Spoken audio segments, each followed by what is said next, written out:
समाज में धर्म के झगड़े चल रहे हैं, हमको क्लासरूम में बैठ के सेटल करना पड़ेगा कि ये बच्चा जब जाए तो उन धार्मिक झगड़ों में शामिल ना हो पाए। इवन को इन्फ्लुएंस भी करने की कोशिश करे तो उसको क्लैरिटी है, उसको इंटरनेट पे व्हाट्सएप पे भी कोई ऐसा मटेरियल मिले तो उसको क्लैरिटी रहे, नहीं नहीं I have understood it, this is rubbish, that we have to prepare for. धर्म के जाति के झगड़े हैं, क्षेत्रवाद के झगड़े हैं, क्रिटिकल नहीं है। 5000 साल पहले जिसने कुछ कह दिया उसी को माने बैठे हैं। नया करने की क्षमता पैदा नहीं हो रही है हमारे बच्चों में। आप देखिए कितने बच्चे हैं जो नया पैदा कर सकते हैं, नया सोच सकते हैं, क्योंकि नया करने के लिए रिस्क चाहिए, रिस्क लेने की क्षमता चाहिए, और रिस्क लेने की क्षमता हम लोग नहीं पैदा कर पा रहे हैं बच्चों में।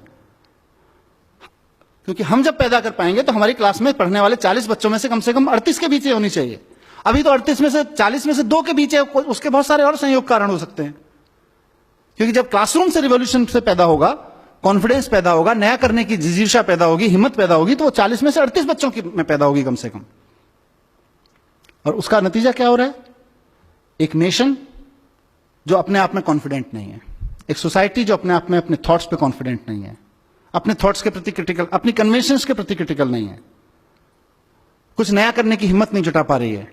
1500 साल पहले आर्यभट्ट ने कहा था शून्य है, शून्य की खोज की उसने किया, और हमने 1500 साल क्या किया?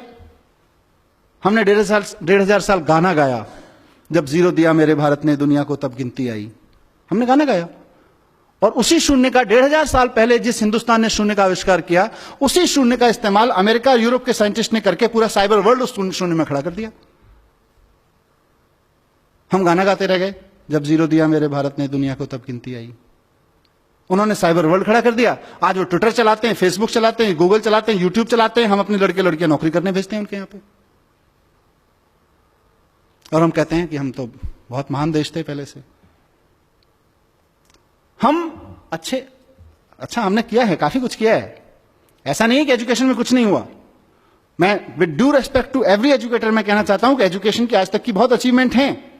आज मैं अगर आपके सामने खड़ा होकर इस मंच से बोल पा रहा हूं और आप में से कोई इस बात को लेकर क्वेश्चन नहीं कर रहा है कि ये जो आदमी इतनी बड़ी बड़ी बातें यहां कर रहा है इसका धर्म और जाति क्या है, वो एजुकेशन की अचीवमेंट है आज हमारे यहां।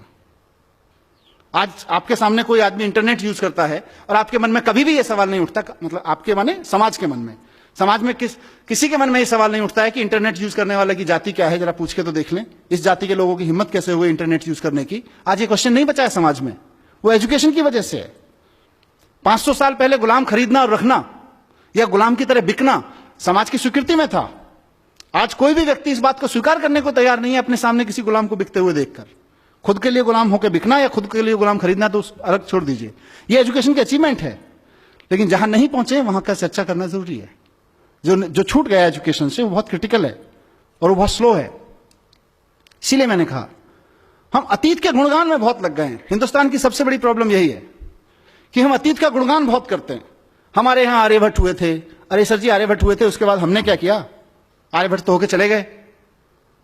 मुझे कई बार लगता है कि अगर आइंस्टाइन हिंदुस्तान में पैदा हुए थे तो हिमालय में एक मंदिर बना देते हम लोग उसका, और समझा रहे होते अपने बच्चों को 14 कोस की परिक्रमा है, सीधे चले जाओगे, पेट के बल लेट के जाओगे तो जल्दी साइंस समझ में आ जाएगी। पैदल जाओगे तो इतने दिन लगेंगे साइंस समझने में, हेलीकॉप्टर से चले गए तो इतने दिन लगेंगे साइंस समझने में। मैं किसी धर्म और किसी मान्यता का अपमान नहीं करना चाहता हूं, उनकी सबकी एक साइंस है। हमने अपनी साइंस के चक्कर में वो साइंस भी खो गई। हम सिर्फ 40 रट रहे हैं, आइंस्टाइन 40, आर्यभट्ट 40, और हम 40 का देश बन गए हैं। हम नया सोचने की क्षमता खत्म कर दी है। तो मैं इस सभा के माध्यम से, जैसा मैंने शुरू में कहा कि एक बहुत बड़ा स्वार्थ मुझे यहां पे खींच के लाया है, और मेरा वो स्वार्थ है साथियों, मेरा एक सपना है कि इस देश की पॉलिटिक्स में एजुकेशन एक बड़ा मुद्दा बने, इस देश की सोच में एजुकेशन एक बड़ा मुद्दा बने। मैं एक ऐसे दिन का सपना देख रहा हूं कि हमने बड़े बड़े तरह के इलेक्शन देखे हैं। हम आ गए तो गरीबी हटा देंगे, हम हटा गए तो हिंदुओं को राज दे देंगे, हम आ गए तो मुसलमानों को राज दे देंगे, हम आ गए तो सिख इनका ये कर देंगे, उनका ये कर देंगे। हमने अलग अलग तरीके के अलग अलग रीजनल विज़ावी नेशनल इलेक्शंस में अलग अलग मुद्दे देखे हैं।